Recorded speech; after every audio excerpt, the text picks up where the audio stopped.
Home science academy में आपका स्वागत करती हूँ। आज मैं आपके लिए ब्लड सर्कुलेटरी सिस्टम लेकर के आई हूँ और ये आपके कोई भी एग्जाम आप दे रहे हो, टीजीटी, पीजीटी, नेट, डी भी कोई भी एग्जाम दे रहे हो आप, और इसके साथ साथ आपके अदर भी कंपटीशन एग्जाम देते हो तो उसमें भी आपके ये क्वेश्चन अवश्य पूछे जाते हैं।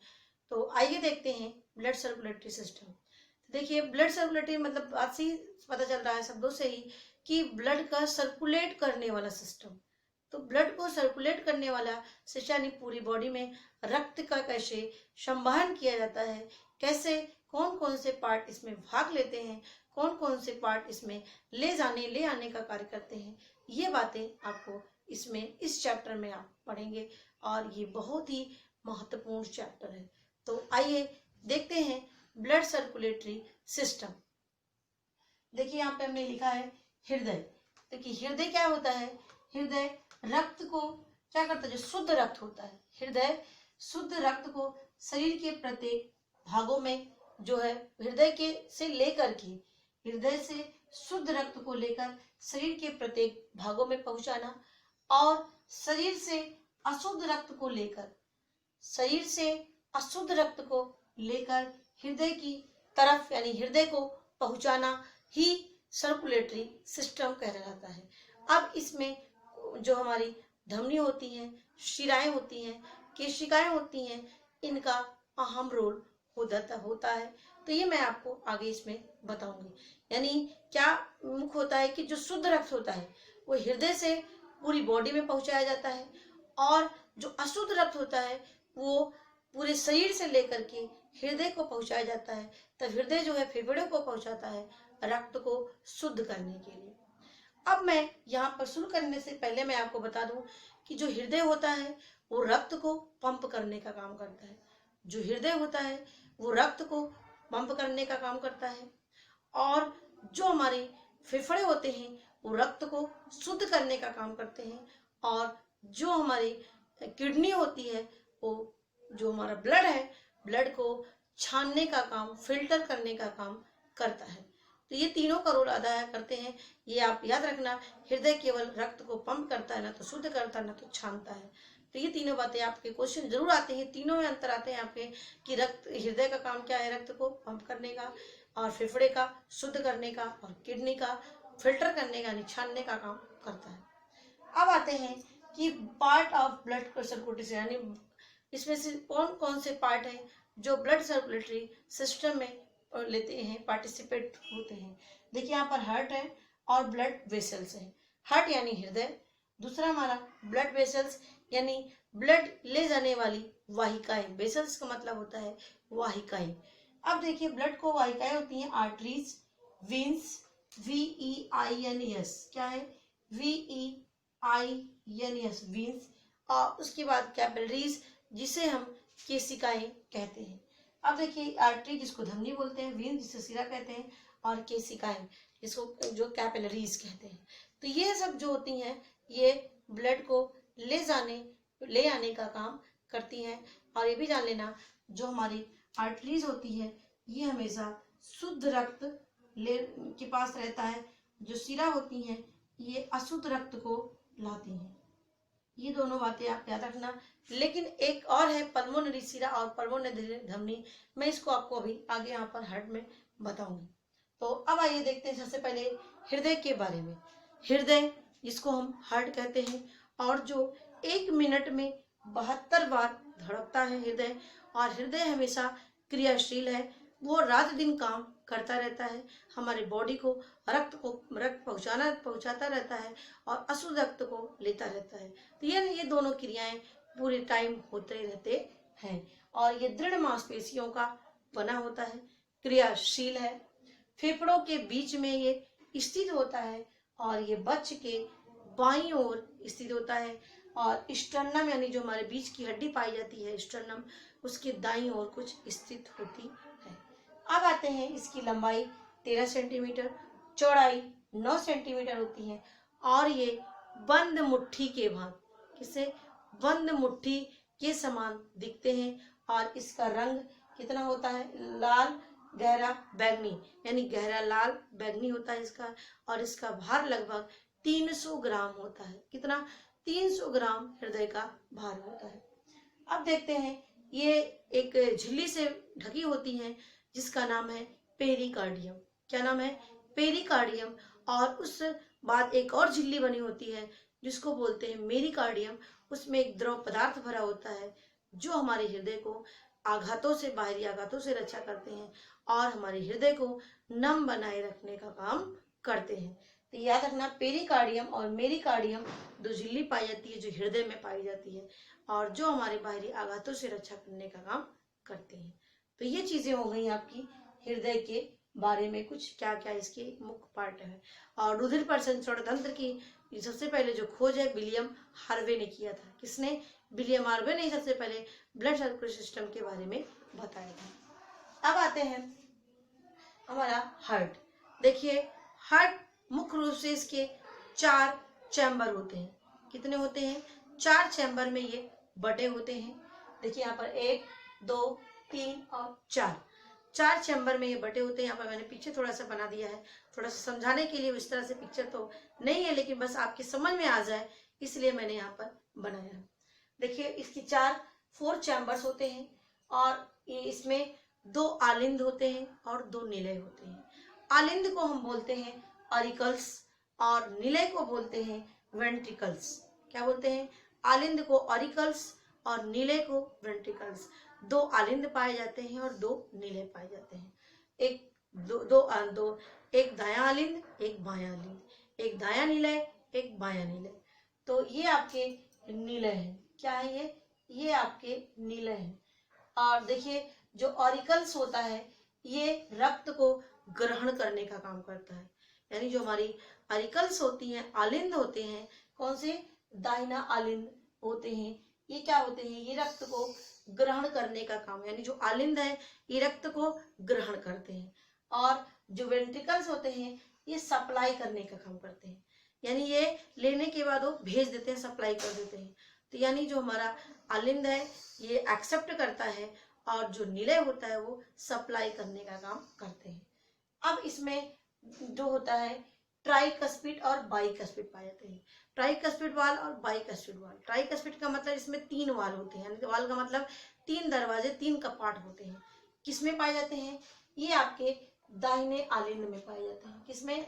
ये दाहिने आलिंद में और दाहिने निलय के बीच में। ये देखिए यहाँ पर हमने यहाँ पर बनाया है, ये आपके 3 कपाट बने होते हैं। कितने?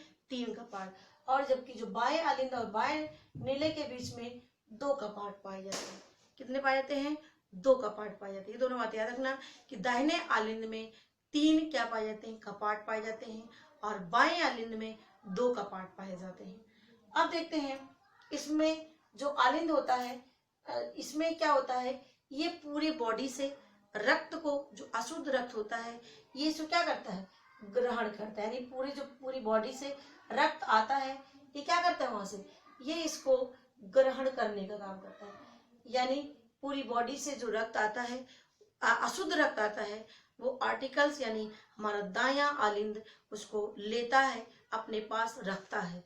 और जब ये पूरा भर जाता है, भरने के बाद ये दरवाजा है, ये दरवाजा यानी त्रिवल्ली कपाट क्या होते हैं? खुल जाते हैं। और ये जो अशुद्ध रक्त है ये किसमें आ जाता है? निलय यानी वेंट्रिकल्स में आ जाते हैं। और जब ये भर जाता है तब यहाँ पर भी एक होता है वो जिसको बोलते हैं पल्मोनरी धमनी। क्या होती है? जिसे बोलते हैं पल्मोनरी धमनी।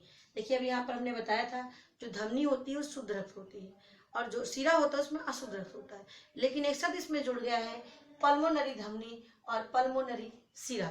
जो पल्मोनरी धमनी होती है, जब ये अशुद्ध रक्त यहाँ पर भर जाता है, किसमें? नीले में भर जाता है, तो पल्मोनरी धमनी के माध्यम से इस रक्त को कहाँ पहुंचाया जाता है? और इस रक्त को पहुंचाया जाता है फेफड़े के पास। किसके पास? फेफड़े के पास पहुंचाया जाता है। यहाँ पर स्पेस नहीं, इसलिए मैंने यहाँ पर समझाने के लिए आपको बता दे रहे हैं कि हमारी क्या है, ये आपकी पल्मोनरी धमनी है। क्या है ये? पल्मोनरी धमनी है जो अशुद्ध रक्त को दाएं नीले से लेकर के फेफड़े में ले जाती है। किस लिए? शुद्ध होने के लिए। इसके पहले मैंने आपको श्वसन तंत्र में पढ़ाया था कि जो हमारा फेफड़ा होता है उसमें आपके मधुमक्खी के छत्ते के समान उसमें छोटे छोटे सेल्स पाए जाते हैं, जिसमें वो CO2 और O2 का ट्रांसफर होता है। CO2 मतलब अशुद्ध रक्त और O2 का मतलब शुद्ध रक्त। तो जो शुद्ध रक्त यानी O2 युक्त ऑक्सीजन युक्त जो रक्त होता है उसको फेफड़े से लेकर के कहाँ पर लाती है, ये आपकी इसमें आती है, किसमें, बाएं आलिंद में। किसमें आएंगे, बाएं आलिंद में आएगा। कब, जब हमारा रक्त शुद्ध हो जाएगा तब। देखिए अशुद्ध रक्त कौन ले गया, पल्मोनरी धमनी। शुद्ध रक्त फेफड़े से कौन लाया, पल्मोनरी शिरा। ये आप याद रखना, पल्मोनरी शिरा में शुद्ध रक्त, पल्मोनरी धमनी में अशुद्ध रक्त होता है। तो ले जाता है अशुद्ध रक्त पल्मोनरी धमनी, कहाँ से ले जाता है, दाहिने अनिलय से ले जाता है। और जब शुद्ध हो जाता है तो यहाँ पर बाएं आलिंद में जाता है। और जब ये भर जाता है, जब यहाँ पर ये भर जाता है और भरने के बाद यहाँ पर दो दरवाजे यानी बाइकस्पिड वॉल्व होता है जो यहाँ पर ऑटोमेटिक खुल जाते हैं। और खुलने के बाद यहाँ पर ये भर जाता है। और जब ये भरता है यहाँ पर एक महाधमनी होती है। क्या होती है, महाधमनी होती है, जिसमें से ये रक्त, शुद्ध रक्त को लेकर के पूरी बॉडी में पहुंचाने का काम करती है। पूरी बॉडी में पहुंचाने का काम महाधमनी के द्वारा होता है। कहाँ से लेता है वो, बाएं नीलय से लेता है। कहाँ से, बाएं नीलय से रक्त को लेकर के पूरी बॉडी में पहुंचाने का काम करता है। यही रक्त हृदय का मुख्य रूप से काम है। और देखिए यहाँ पर आप बातें आपको समझ में अच्छे से आ जाएंगी। एक बार फिर से देखते हैं कि जो हमारा आलिंद होता है, दाहिने आलिंद में अशुद्ध रक्त पूरी बॉडी से आता है। जब वो भर जाता है तब अपने उस ट्राइकस्पिड वॉल से दाएं नीले को दे देती है। जब दाएं नीले भर जाता है तो पल्मोनरी धमनी के माध्यम से फेफड़े में चला जाता है शुद्ध रक्त। और जब शुद्ध हो जाता है तो पल्मोनरी शिरा के माध्यम से बाएं नीले में जो है शुद्ध रक्त आ जाता है। और जब यहाँ पर ये आता है तो यहाँ पर एक दो दरवाजे यानी बाइकस्पिड वॉल्व लगे होते हैं जो क्या करते हैं, ये खुल जाते हैं और यहाँ नीले में भर जाता है रक्त। और फिर जब नीले में शुद्ध रक्त आ जाता है तब यहाँ पर एक माधमनी होती है जो रक्त को लेकर के पूरे शरीर में पहुंचाने का काम करती है। बस ये इसका मुख्य रूप से फंक्शन है। देखिए यहाँ पर ये बात याद रखना, आर्टिकल्स आलिंद होते हैं जो ग्रहण करते हैं और वेंट्रिकल्स होते हैं जो सप्लाई करने का काम करते हैं। और आलिंद, दाहिने आलिंद में शुद्ध अशुद्ध रक्त होता है और बाएं आलिंद में शुद्ध रक्त होता है। तो ये बातें आप याद रखना। अब आते हैं हृदय का कार्य। तो हृदय का काम मैंने अभी आपको बताया, रक्त को पंप करने का काम करता है और ये संकुचन और विमोचन करने का भी काम करता है। देखिए संकुचन का मतलब कॉन्ट्रैक्ट होना और जिसको, और विमोचन का मतलब फैलना। अब देखिए जब ये कॉन्ट्रैक्ट होती है, जब इसमें संकुचन होता है तब अपने से पूरी बॉडी, पूरे रक्त को छोड़ देती है। यानी जैसे आप सोता होता है, उसको आप लेते हो, निचोड़ते हो तो क्या होता है, उसमें जो भी पानी होता है, जो भी चीज होती है वो क्या होती है, निकल जाती है। उसी तरह हमारा हृदय होता है, जब हमारा कॉन्ट्रैक्ट होता है, यानी हमारा संकुचन जब होता है ब्लड में, तो हृदय में, तो क्या होता है, पूरे रक्त को दे देती है, शुद्ध रक्त को दे देती है। और जब विमोचित होती है, यानी जब वो क्या होती है, जब विमोचन की क्रिया होती है तो क्या होता है, वो फैल जाती है। फैलने के बाद वो रक्त पुनः फिर इसमें आ जाता है। तो मुख्य रूप से दो काम इसमें, संकुचन और विमोचन। और लव लव इसमें जो है आवाज आती है, जो आप धड़कन आप सुनते हो वो आवाज, दो आवाज निकलती है। और ये जिससे इसमें संकुचन और विमोचन की क्रिया होती है। संकुचन जिसमें रक्त छोड़ देती है पूरी हृदय, और पंप दूसरा विमोचन होता है, जब फैलता है तो रक्त को वो ग्रहण करती है।